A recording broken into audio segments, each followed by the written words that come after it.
Hello नमस्कार साथियों। SCL group of agriculture के यूट्यूब चैनल पर आप सभी का स्वागत है। आज के इस पार्ट नंबर 4 बेसिक एग्रीकल्चर की क्लास में हम जानेंगे कि भारत में कृषि की क्या स्थिति है। ठीक है, बहुत इंपॉर्टेंट क्लास होने वाली है। 100% मान के चल लेना और एक साइड में नोट कर लेना। जब एक क्वेश्चन आपके पेपर में नहीं निकल जाए इस क्लास से तो बता देना। ठीक है, वैसे बेसिक एग्रीकल्चर की मैं 10-11 पार्टों में क्लासों को डिवाइड किया है और 10-11 क्वेश्चन लगभग आपको 7-8 क्वेश्चन 100% बेसिक एग्रीकल्चर के हर एग्जाम में मिलते हैं। ठीक है, जेईटी में मिलेंगे, सीयूईटी में भी मिलेंगे। देख लेना, जब पेपर दोगे उस टाइम पता चल जाएगा। और बेसिक एग्रीकल्चर का मतलब है कि आप एग्रीकल्चर में जो भी चैप्टर पढ़ोगे ना उसके बारे में कुछ ना कुछ आपको नॉलेज हो जाएगी। उसके बाद जब आप पढ़ोगे तो कुछ चीज़ें याद आएगी। ठीक है, तो इसलिए मैं कोशिश कर रहा हूँ 5-5, 7-7 मिनट में 10-11 टॉपिक है वो आपको कवर अप में करवा दूँ। ठीक है, उसके बाद में हम पढ़ना शुरू करेंगे एग्रोनॉमी, हॉर्टिकल्चर और एनिमल हस्बेंड्री को मैंने आपको कवर अप करवा दिया है। अगर आपकी नीड होगी तो एक बार वापस करवा देंगे। ठीक है, शुरू करते हैं आज की क्लास। देखो, सबसे पहले भारत में कृषि स्थिति के बारे में क्लास नंबर 4 में तो आपको भारत का क्षेत्रफल पता होना चाहिए। ठीक है, तो भारत का कुल भौगोलिक क्षेत्रफल है 32,87,239 वर्ग किलोमीटर। ठीक है, या फिर 32.9 लाख वर्ग किलोमीटर। ठीक है, तो देखो इसका एक इम्पॉर्टेंट ये है कि यहाँ क्वेश्चन पूछा जाता है कि 328 मिलियन। ये बहुत इंपॉर्टेंट है, लिख लेना। क्वेश्चन हमेशा ऐसा ही पूछा जाता है कि भारत का या तो मिलेगा 329 मिलियन या मिलेगा 328.8 मिलियन। ठीक है, तो ये इंपॉर्टेंट लगाकर एक साइड में नोट कर लेना कि भारत का भौगोलिक क्षेत्रफल है वो 328.8 या 329 मिलियन हेक्टेयर। ठीक है, अगला बात पॉइंट पे आते हैं। तो भारत में सर्वाधिक क्षेत्रफल में सर्वाधिक उत्पादन वाली फसल धान है। बहुत इंपॉर्टेंट क्वेश्चन है, बहुत सारे स्टूडेंट कंफ्यूज होते हैं। ठीक है, क्यों एक ध्यान रखना, एक दिन मैंने टेस्ट दिया था, टेस्ट में क्वेश्चन दिया था कि निम्न में से भारत में सर्वाधिक क्षेत्रफल में सर्वाधिक उत्पादन देने वाली फसल कौन सी है। उसमें मैंने ऑप्शन डाल दिया, एक में डाल दिया धान, एक में डाल दिया पेड़ी। तो अरे मूर्खों, इतना ध्यान रखना चाहिए, धान और पेड़ी एक ही होती है। गोजों वाली हरकतें करोगे तो वहाँ एग्जाम में क्वेश्चन गलत करके आ जाओगे। ठीक है, वहाँ धान ऑप्शन नहीं आया, पेड़ी दे दिया तो आप गलत करके आ जाओगे। तो याद रखना कि भारत में सर्वाधिक उत्पादन और सर्वाधिक क्षेत्रफल वाली फसल कौन सी है, धान है। ठीक है, अब आपके मन में भी एक क्वेश्चन उठ रहा है कि धान का उत्पादन कहाँ अधिक होता है, किस फसल का उत्पादन कहाँ अधिक होता है। तो ये चीज़ें मैं अब नहीं बताऊंगा कि अब एग्जाम से 8-10 दिन पहले आपके सारे के सारे जितने भी जो मतलब फसलें हैं, वेजिटेबल्स हैं, किन का उत्पादन सबसे ज़्यादा कहाँ होते हैं, क्षेत्रफल किसका ज़्यादा कहाँ है, एक क्लास में सारे के सारे मैं चीज़ें वहाँ कवर अप करूँगा ताकि आप एग्जाम के टाइम में एकदम अच्छे से याद रख सको। ठीक है, तो ये डेटाबेस है तो मेरे को भी पता है थोड़ी चीज़ें याद रखने में प्रॉब्लम होती, तो आप टेंशन मतलब मैं लास्ट में कवर अप करवा दूंगा। ठीक है, अगला पॉइंट आता है भारत में सर्वाधिक विदेशी मुद्रा अर्जित करने वाली फसल कौन सी है। तो चाय है। ये सबसे मतलब आपको भी पता है कि विदेशी मुद्रा अर्जित करने वाली चाय है जो असम में सर्वाधिक होती है। ठीक है, अगली बात करते हैं भारत में रबी में सर्वाधिक क्षेत्रफल में उत्पादन वाली फसल है। अब ध्यान रखना, अगर पर्टिकुलरली खरीफ पूछे तो कौन सा आंसर जाएगा, धान जाएगा। ठीक है, अगर पर्टिकुलर रबी पूछे तो गेहूं जाएगा। और अगर टोटल उत्पादन और एरिया के बारे में पूछे तो आपका आंसर है वो पेड़ियां धान जाएगा। क्लियर बात है। भारत में सर्वाधिक लवणीय में क्षारीय मृदा उत्तर प्रदेश में है। भारत में 60 से 70% वर्षा आधारित खेती। आप सब जानते हैं कि भारत में 60 मतलब 70% एरिया ऐसा है जो रेनफील्ड एग्रीकल्चर के रूप में होता है, यानी कि वर्षा के आधारित खेती करते हैं। ठीक है, पंजाब, हरियाणा, उत्तर प्रदेश वगैरह ये जहाँ मतलब नहरें चलती है वहाँ तो खेती भाई संभव है, बारिश के भरोसे नहीं रहते हैं। लेकिन जो ड्राई लैंड एरिया है तो वहाँ पे ज़्यादातर जो डिफेंडेड एग्रीकल्चर है वो रेनफील्ड पे ही है। ठीक है, अगला पॉइंट है भारत में वनों के अंतर्गत क्षेत्रफल है वो 34.39% है, सॉरी 24.39% है या 3.39 ठीक, सॉरी यार क्या बोल दिया। भारत में वनों के अंतर्गत क्षेत्रफल है वो 24.39% है। राष्ट्रीय वन नीति के अनुसार 33% क्षेत्रफल आवश्यक है।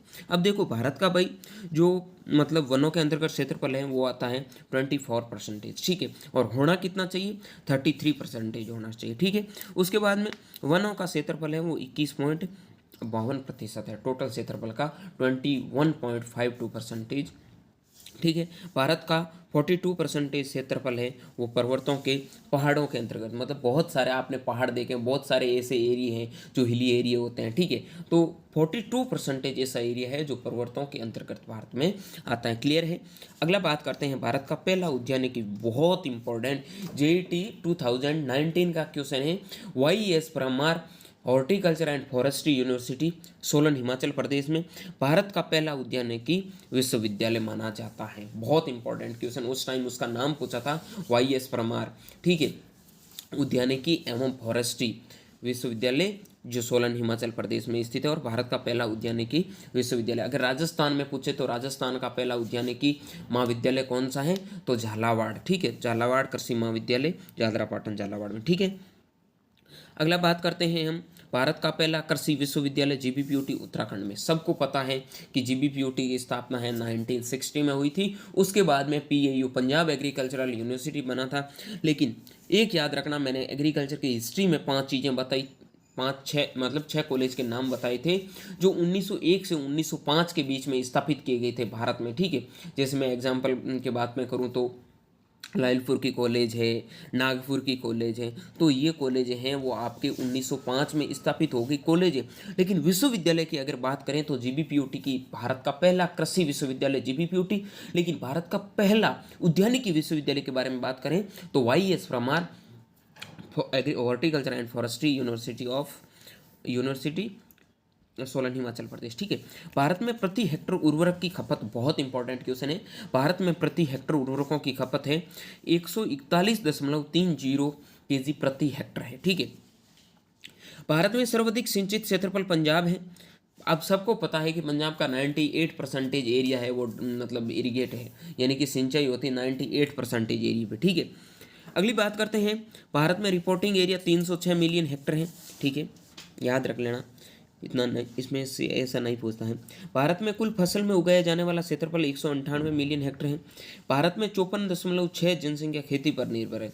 ये आंकड़ा ज़्यादा भी है, लेकिन कुछ जगह ये मिल रहा है, कुछ जगह 60% के समथिंग है, जो भी मतलब क्या बोलते हैं 60 जनसंख्या पॉपुलेशन है वो डिपेंडेंट ऑन एग्रीकल्चर पे, ठीक है। भारत में 141.40 मिलियन हेक्टर शुद्ध फसल बोए जाने का क्षेत्रफल है। बहुत इंपॉर्टेंट, आगे क्वेश्चन बनेंगे, मैं यहाँ से पूछूंगा, देखना। भारत में 141.40 मिलियन हेक्टर क्षेत्र शुद्ध फसल में बोए जाने का है। भारत का कुल सिंचित एरिया 96.5 मिलियन हेक्टर। बहुत इंपॉर्टेंट, ICAR 2020 और 2021 के क्वेश्चन है, और शायद 2022 में नहीं, 2021 का है, ठीक है। और भारत में शुद्ध सिंचित क्षेत्रफल बहुत इंपॉर्टेंट है, बहुत कंफ्यूज करके आते हैं, ठीक है। तो ये चीज़ें आपको भी ध्यान रखनी है। इसमें मैं खुद भी, जब मैंने 2021 का ICAR एग्ज़ाम दिया था उस टाइम मैं खुद ही कंफ्यूज था कि भारत में शुद्ध सिंचित क्षेत्रफल पूछा था, नहीं, वो ये पूछा था कि भारत में कुल सिंचित क्षेत्रफल कितना है, और याद था कि शुद्ध सिंचित क्षेत्रफल है वो है 68.4 मिलियन हेक्टर। लेकिन आपको कंफ्यूज नहीं होगा भाई, प्योरिटी होगी, शुद्धता होगी। देखो, एक तो माल होता है, ठीक है, मतलब कैसा भी आप समझो, 10-15 लोग होते हैं, उनमें से अच्छों को निकालोगे तो उनकी संख्या कम नहीं होगी। आप याद रख लेना कि सिंचित क्षेत्रफल 96 है, तो इनमें से शुद्धता और लेंगे तो कम हो जाएगी ना, 68 पे आ जाएगी। तो हमेशा क्लियरिटी होती है, क्वांटिटी के हिसाब से क्वालिटी होती है, वो थोड़ा मैटर तो करती है ना, वेरी करती है। ये आप खुद समझदार है और समझते हैं, ठीक है। अगले पॉइंट पे बात करते हैं तो आता है देश में कृषि का कुल GDP, ग्रॉस डोमेस्टिक प्रोडक्ट। ये बहुत सारे कन्फ्यूजन यहाँ क्रिएट करता है। देखो, एग्रीकल्चर का GDP है वो अलग मिलेगा आपको, और टोटल GDP अलग मिलेगा, ठीक है, जिसमें आपका टोटल इकोनॉमिक्स वगैरह सारा मिलेगा GDP। लेकिन हमें याद रखना है, मोस्टली पूछे कि एग्रीकल्चर का GDP कितना है, तो 18% आपको बहुत जगह 18% मिलेगा, लेकिन हाल ही में 20% के समथिंग GDP पहुंच गया। पहले GDP बहुत ज़्यादा था, ठीक है, लेकिन जीडीपी कम हुआ था, जीडीपी गिरता रहता, जीडीपी बढ़ता रहता। अब जीडीपी के बारे में आपको बताऊं कि जीडीपी होता क्या है, ठीक है।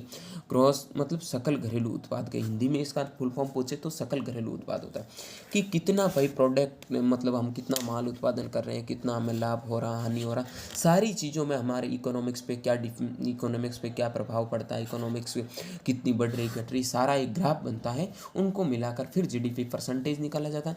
जीडीपी परसेंटेज और जीडीपी मतलब हमारी जो मुद्रा है उनके रूप में भी जीडीपी निकलता है, लेकिन यहाँ परसेंटेज के बारे में याद रखना, ठीक है। भारत में फसल सघनता देखो, बहुत इंपॉर्टेंट क्वेश्चन है ये। 138 है पहले का 2020 का, ठीक है।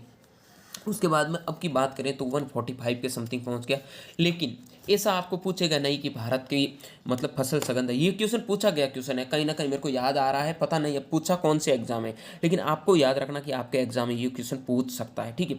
तो आपको याद रखना कि फसल सघनता 140 से ऊपर ही है। ऐसा नहीं पूछेगा 140 से 141 से 142, ऑप्शन देगा 125, 135, 140 या फिर दे देगा 155, ठीक है। तो आपको याद रखना 140 के समथिंग है भारत की, वो है क्या है, फसल सघनता। अब फसल सघनता क्या होती है, देखो फसल सघनता का मतलब होता है कि हम खेती को जैसे भाई मतलब फसल चक्र अपनाते हैं, मिश्रित खेती करते हैं, खेती में कितना लाभ मिलता है, टोटल मिलाकर कितने एरिया में हम खेती करते हैं, वो सारा मिलाकर देखो कि टोटल कितना क्षेत्रफल बोया गया था, उसके बाद में टोटल शुद्ध क्षेत्रफल कितना बोया गया था, उसके बाद में उसको मल्टीप्लाई 100 से मल्टीप्लाई करते हैं, तब जाकर आपकी फसल सघनता निकलती है। जब मैं ये आपको ड्राई वाला वो शुष्क खेती वाला चैप्टर करवाऊंगा ना, उसमें अच्छे से फसल सघनता निकालना सिखा दूंगा, लेकिन आपको मैंने थोड़ा नॉलेज के लिए बता दिया कि फसल सघनता क्या होती है, जिसे आप अच्छे से याद रख सकते हैं, ठीक है। अगला पॉइंट के बारे में बात करते हैं, वन संरक्षण अधिनियम है वो 1980 में बना था, ठीक है। उसके बाद में ये तो सन है भाई, इसमें क्या समझना, वन संरक्षण अधिनियम जो वनों को बचाने के लिए जो एक अधिनियम चलाया कि वनों को नहीं काटना चाहिए, वन हमारा बचाना चाहिए, वन हमारे पर्यावरण के लिए ये करता है, फलाना फलाना जो भी करता है, उन्होंने बहुत कुछ बोलकर एक अधिनियम बना दिया था। वो कब बनाया था, 1980 में। और पर्यावरण में ऐसा नहीं होना चाहिए, पर्यावरण में पोल्यूशन नहीं होना चाहिए, ये चीज़ें नहीं होनी चाहिए, ऐसी सारी बातें मिलाकर 1986 में बना था, ठीक है। ये कब बना था, पर्यावरण संरक्षण अधिनियम 1986 में बना था, वन संरक्षण अधिनियम है 1980 में बना था, वन्य जीव सुरक्षा अधिनियम है 1972 में बना था। बहुत इंपॉर्टेंट है, वैसे बायोलॉजी में इकोलॉजी चैप्टर पढ़ोगे तो उसमें ये सारे सन है वो आपको याद हो जाएगा, ठीक है। भारत में प्रति व्यक्ति 0.15 0.15 या 0.15 0.15 हेक्टर जमीन की उपलब्धता। हिंदी इंग्लिश तो इतनी मिस हो गई कि पता नहीं कौन सी भाषा में जन्म ले रहे हैं, ठीक है। तो याद रखना कि भारत में प्रति व्यक्ति 0.15 जीरो आ गया, फिर 0.15 हेक्टर जमीन की उपलब्धता है, ठीक है। 0.15 हेक्टर मतलब क्या है इसका कि भारत का टोटल एरिया है वो 329 मिलियन हेक्टर है, ठीक है।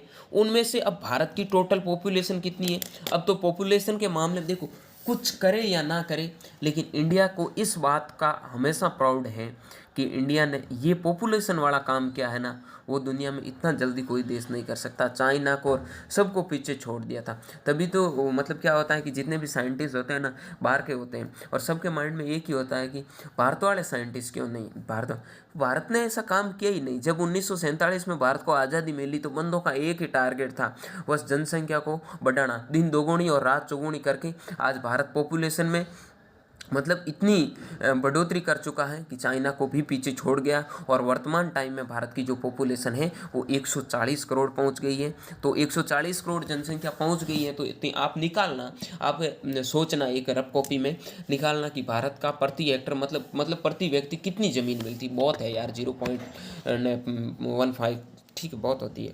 तो आप निकालना कि भारत की टोटल पॉपुलेशन है 140 करोड़ है, ठीक है। और भारत का टोटल एरिया है वो 329 मिलियन हेक्टर। 1 मिलियन में कितने लाख होते हैं ये तो आपको पता होना चाहिए, नहीं है तो मैं लास्ट में ये आंकड़े वाली चीज़ें हैं वो ग्रुप में सेंड कर दूंगा, ठीक है। तो याद रखना, आप निकालना कि अब वर्तमान टाइम में भारत का जो एक आदमी है उनको कितनी ज़मीन मिल पा रही है, ठीक है। ये चीज़ आपको याद रखना हो गया। अब हम चलते हैं अगले पॉइंट पे। भारत में गंगा नदी के अंतर्गत सर्वाधिक सिंचाई क्षेत्र आता है। भारत में गंगा नदी के अंदर, ये सबको पता है कि गंगा होती है वो सबसे ज़्यादा पानी उसी से ही होता है। यूपी में तो सारी सिंचाई लगभग इसी से ही होती है, ठीक है। तो यूपी उत्तराखंड वगैरह यहाँ सारा सिंचाई का और पूरा माहौल ही एग्रीकल्चर का यही बनाते हैं। तो समझ गए, भारत में विश्व में सिंचित क्षेत्रफल में द्वितीय स्थान है, जबकि चाइना प्रथम। ये साला चाइना एकमात्र ऐसा देश है जो हर चीज़ में आगे था, लेकिन भारत ने उसमें रिकॉर्ड तोड़ दिया। बाकी तो किस में तोड़े या नहीं तोड़े, क्योंकि भारत वालों का काम यही है जनसंख्या को बढ़ाना, दिन दोगुनी और रात चौगुनी करना, ठीक है। बाकी कोई हो या ना हो हमें कोई मतलब नहीं है, चाहे रिसर्च हो, ठीक है, चाहे हमारा देश डेवलप हो या फिर डेवलपिंग में है, वो कोई मैटर नहीं करता। बस मैटर बंदों का टारगेट एक है, हम 2 हमारे 4 नहीं, पहले तो 8 10 10 12 12 11 11 की तो एक टीम निकल जाती घर में से, ठीक है। तो ये कंडीशंस भी एक टाइम में थी, ठीक है। अगले पॉइंट पे बात करते हैं, तो आता है भारत में सर्वाधिक सिंचित क्षेत्रफल पंजाब का 98% है। मैंने पहले ही बता दिया, बहुत इंपॉर्टेंट पॉइंट है एंड पॉइंट ऑफ व्यू देखो तो आपको CUET एग्जाम, ठीक है। भारत में सबसे अधिक सिंचित क्षेत्रफल वाली फसल धान है, पहले भी बता दिया था। बूंद बूंद, ठीक है, टोपो टोपो देख लो, सिंचाई में सर्वाधिक क्षेत्रफल महाराष्ट्र का है। अरे भाई, ड्रिप इरिगेशन सबको पता है कि कॉटन है वो महाराष्ट्र में ज़्यादा होता है, ठीक है, गुजरात में भी होता है लेकिन महाराष्ट्र में ज़्यादा। तो उसको देखते हुए कि ज़्यादातर कॉटन वगैरह, या फिर ये आप देखते नहीं हो कि संतरा अनुसंधान, संतरा का सबसे ज़्यादा, या जितने भी फ्रूट्स होते हैं ज़्यादातर नाम महाराष्ट्र का आएगा, क्योंकि महाराष्ट्र का मतलब आपको ही पता है कि फ्रूट्स वगैरह या फिर ये कॉटन वगैरह जो होते हैं इनमें ड्रिप इरीगेशन मतलब आजमाया जाता है। तो आप समझ सकते हैं कि सबसे ज़्यादा ड्रिप इरीगेटेड एरिया कौन सा हो सकता है, तो महाराष्ट्र हो गया। अगले पॉइंट में बात करते हैं कि फव्वारा सिंचाई में सर्वाधिक क्षेत्रफल राजस्थान का है। इसमें तो हमें, हमारा वैसे ही पानी नहीं है और फव्वारे से ही बचाते हैं, वो बूंद बूंद वाला तो इसलिए नहीं करते हैं क्योंकि हमारा 4-5 साल में 10 लाख का खर्चा होता है, इतने तो हमारा वो होता ही नहीं, प्रोडक्शन नहीं होता, कहाँ से लेके आए, फव्वारा लगाया और काम। क्योंकि सबसे बड़ी बात यह है कि बूंद बूंद की मजाक कर रहा हूँ, ऐसी कोई बात नहीं है, लेकिन बात यह है कि राजस्थान में ज़मीन है वो ज़्यादातर उबड़ खाबड़ है, ठीक है। तो उबड़ खाबड़ में ये ड्रिप इरीगेशन करना थोड़ा मुश्किल होता है, ठीक है। तो फव्वारा एकमात्र ऐसा मेथड है, मैं पढ़ा दूंगा इरिगेशन में, आप टेंशन मत लो, एक एक चीज़ को बहुत अच्छे से करेंगे, ठीक है। तो फव्वारा मेथड में क्या होता है, या फव्वारा सिंचाई विधि में सर्वाधिक क्षेत्रफल राजस्थान का है, क्योंकि राजस्थान में है दोहरा धरती वाली जमीन है, ठीक है। ये राजस्थानी सब अच्छे से जानते हैं राजस्थान में क्या यूज होता है फव्वारों की, तो वो एक एक चीज़ बता देंगे, लेकिन आपको उन फव्वारों के बारे में याद नहीं रखना जो आपको आता है। आपको फव्वारों के बारे में बहुत कुछ पढ़ाऊंगा, ठीक है। नोजल क्या होता है, एंगल क्या बनाता है, कितने डिग्री का कोण पे घूमता है, सारी चीज़ें बहुत अच्छे से पढ़ेंगे, आप टेंशन मत लो, ठीक है। मैं आगे सब पढ़ा दूंगा, जब एग्रोनॉमी स्टार्ट होने दो उसके बाद में पता चलेगा कि आप कितना डीप में पढ़ते हैं, ठीक है। उसके बाद में देश में सबसे ज़्यादा वन क्षेत्रफल वाला राज्य मध्य प्रदेश है, ये तो सबको पता है। अगला बात करता हूँ, देश के कुल खाद्यान्न उत्पादन में प्रथम स्थान पर यूपी है। देखो यहाँ पर यूपी का बहुत मतलब अच्छा नंबर है, क्योंकि पॉपुलेशन में भी सबसे आगे है, तो पॉपुलेशन है तो कुछ ना कुछ काम तो कर रही है यार, ठीक है। तो प्रोडक्शन भी ज़्यादा देर, देखो हमारे राजस्थान में क्या होता है कि जिनके पास में 10-10 बीघा ज़मीन है ना, वो भी उतना प्रोडक्शन नहीं करता, उतना यूपी में 1 बीघे में लोग प्रोडक्शन मतलब उत्पादन कर देते हैं, क्योंकि उन बंदों को सबसे इम्पोर्टेंट बात है कि गंगा नदी का पानी मिलता है अच्छे से, और हमारे तो पानी नहीं होता है, ठीक है, पानी खत्म हो जाता है बीच में, तो ये चीज़ है। तो यूपी सबसे अधिक है, वो खाद्यान्न उत्पादन करने वाला देश है, और जनसंख्या के नाम पे भी पूछे तो यूपी है, ठीक है। इन दोनों कामों में यूपी आगे होता है, लेकिन हमेशा ऐसा उल्टा होता है, लेकिन यूपी के लिए ये एक यूनिवर्सल ट्रूथ बन गया, काफ़ी टाइम से देख रहे हैं, ठीक है। देश में मोटे अनाजों में प्रथम स्थान पर राजस्थान है, अब समझ जाओ, ठीक है। मोटे अनाजों में प्रथम स्थान पर राजस्थान है। कमेंट बॉक्स में कमेंट करके बताओ, मैंने लास्ट क्लास में भी बताया मोटे अनाज क्या होते हैं, ठीक है। और इसी साल 2022-23 में एक वर्ष भी घोषित किया गया, किसके नाम पे किया गया, ये चीज़ें कमेंट बॉक्स में कमेंट करो अगर आपको आती है, और नहीं आती है तो समझ लो आपकी बहुत बुरी हालत है, बहुत पढ़ने की ज़रूरत है, ठीक है, समझ गए। अगली बात पे अगला पॉइंट कौन सा आता है हमारा, कि भारत का सर्वाधिक उर्वरक खपत वाला राज्य यूपी है, सबसे कम उर्वरक खपत वाला राज्य नागालैंड है, और भारत का जैविक राज्य सिक्किम है, और राजस्थान का जैविक जिला डूंगरपुर है। ये चीज़ें साथ साथ नोट कर लेना, ठीक है। डूंगरपुर है, 2016 में भारत राजस्थान का जैविक जिला बना था, लेकिन भारत कब बना था, शायद 2016 में ना, ये तो मेरे को थोड़ा कंफर्म डाउट हो रहा है, फिर मैं देख के बता दूंगा, सन मत लगना राजस्थान वाले। लेकिन सिक्किम है, 2016 में सिक्किम को भारत का पूर्णतः जैविक जिला घोषित किया गया। और जैविक जिला क्या होता है मैं आपको बता देता हूँ कि इसमें मतलब सिक्किम में जितनी भी जो फार्मिंग होती है उसमें 0% नगण्य मात्रा में उर्वरक का प्रयोग करते हैं, बिल्कुल भी उर्वरक यूज नहीं करते हैं, ओनली फॉर ऑर्गेनिक फार्मिंग। ठीक है, तो ये चीज़ें आपको याद रखना कि भारत का पूर्णतः जैविक राज्य कौन सा है, सिक्किम। बहुत इंपॉर्टेंट क्वेश्चन, ये क्वेश्चन पूछे जाते हैं, याद रखना। और सबसे कम उर्वरक खपत वाला राज्य नागालैंड, नागालैंड सिक्किम ये मणिपुर वगैरह सारा एक साइड में ही आता है। ठीक है, थोड़ी बहुत क्या पता चाइना के पास रहता है, उसकी वजह से भी। प्रति हेक्टर सर्वाधिक खपत वाला उर्वरक में राज्य पंजाब है, क्योंकि सबसे ज़्यादा उत्पादन पंजाब मतलब खेती पंजाब में हो रही, मतलब भाई इरिगेटेड एरिया 98% है, इरिगेटेड है तो भाई पानी बहुत मिल रहा है। और उर्वरक जहाँ ज़्यादा डालते हैं वहाँ पानी की ज़रूरत होती है, पंजाब में वो कमी है नहीं, पंजाब अच्छे से उत्पादन कर रहा है। चीन बहुत अच्छा मतलब एग्रीकल्चर के पॉइंट ऑफ व्यू से देखे तो मतलब पंजाब हरियाणा यूपी बहुत अच्छे स्टेट है। ठीक है, हमारा राजस्थान की तो बात ही मत करो। सर्वाधिक पेस्टिसाइड खपत वाला राज्य पंजाब है। संबंध के ये बातें ध्यान रखना कि उर्वरक और पेस्टिसाइड की खपत सर्वाधिक कौन सा राज्य करता है, पंजाब है। थोड़े से और पॉइंट बचे हैं, ज़्यादा काफ़ी टाइम हो गया यार, 20-25 मिनट ज़्यादा नहीं होते हैं, लेकिन इसमें ये याद रख लेना कि मैंने बोल दिया ना स्टार्टिंग से, क्वेश्चन 100% मिलेगा। अगला बात करता हूँ, भारत में सर्वाधिक खरपतवार नाशी में कीटनाशियों का प्रयोग धान की फसल में होता है। बहुत इंपॉर्टेंट है, बहुत इंपॉर्टेंट। लेकिन एक यहाँ पॉइंट याद रखना कि भारत में सर्वाधिक पेस्टिसाइड्स, ठीक है, यूज़ कहाँ होता है। देखो यार एक सेकंड, भारत में सर्वाधिक खरपतवारनाशी, ठीक है, और कीटनाशकों का प्रयोग है वो धान की फसल में होता है। लेकिन ये कीड़े मकोड़े होते हैं ना, तो सबसे ज़्यादा लगते कौन सी फसल में है, कपास में लगते हैं। यही मैं बताना चाहता था, थोड़ा पॉइंट ऊपर नीचे हो रहा था सोचा। ठीक है, भारत में सबसे ज़्यादा निर्मित में उपयोग वाला शाकनाशी आइसो बहुत इंपॉर्टेंट है, शायद JET 2021 का है या 22 का क्वेश्चन है। भारत में सबसे ज़्यादा निर्मित, या फिर कैसा ऐसे भी पूछ सकता है कि सबसे पॉपुलर मतलब पेस्टिसाइड्स कौन सा है। ठीक है, तो आपको याद रखना कि आइसोफ्रोटोयूरॉन है। उस टाइम पूछा था शायद धान के लिए कौन सा शाकनाशी सबसे उपयुक्त माना जाता है, ऐसा ही कुछ था क्वेश्चन, ऐसा ही था, मेरे को याद नहीं आ रहा। जब मैं प्रीवियस भेजूंगा उस टाइम आपको पता चलेगा। अरे भेजूंगा नहीं, सॉल्यूशन भी करवाऊंगा अच्छे से। तो आंसर है आइसोप्रोटोयूरॉन, अच्छे से याद रखने ये चीज़ें। ठीक है, भारत में प्रति हेक्टर उर्वरक का उपयोग 130 kg NPK प्रति हेक्टर होता है। NPK का मतलब क्या होता है गधेड़ों, तो अगर पता है तो बताना। भोपाल गैस त्रैसादी 1984 के लिए फॉर में हुआ था। ठीक है, भोपाल कहाँ पे है, मध्य प्रदेश में है।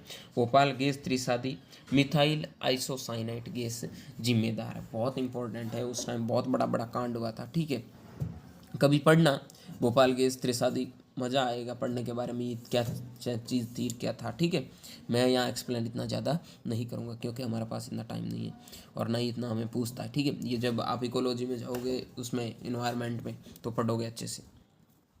बात करता हूँ अगले पॉइंट के बारे में, मिथाइल आइसोसाइनाइट कार्बेरिल कीटनाशक बनाने में प्रयुक्त है।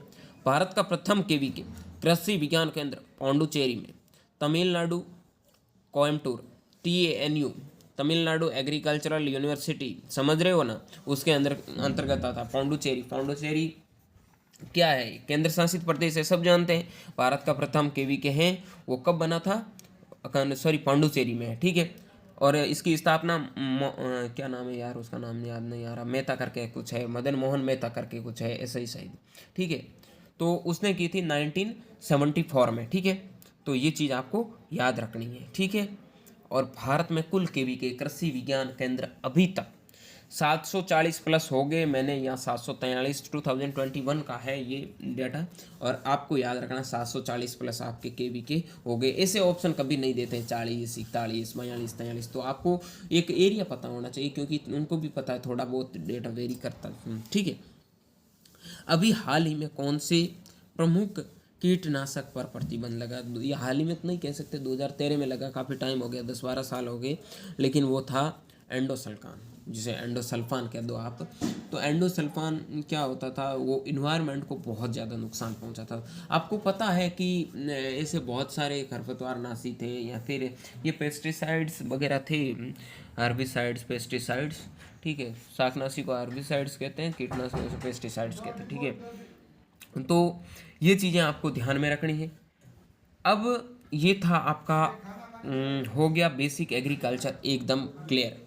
अब मिलेंगे अगली क्लास में पार्ट 5 बेसिक एग्रीकल्चर में। तब तक के लिए स्वस्थ रहे, मस्त रहे। वीडियो पसंद आए तो लाइक, शेयर, कमेंट, ठीक है। अभी तक चैनल को सब्सक्राइब नहीं किया है तो एक लाल सा वो निशान दिखाई दे रहा है ना, उस पर क्लिक करके और ऑल पे नोटिफिकेशन पे क्लिक कर देना, ताकि अब हमें एग्ज़ाम तक कुछ नहीं करना। मैंने आपको पहले ही बता दिया ना कि ना वफा होगी, ना वफा की बात होगी, मोहब्बत जिससे भी होगी वो CUET 2023 के बाद होगी।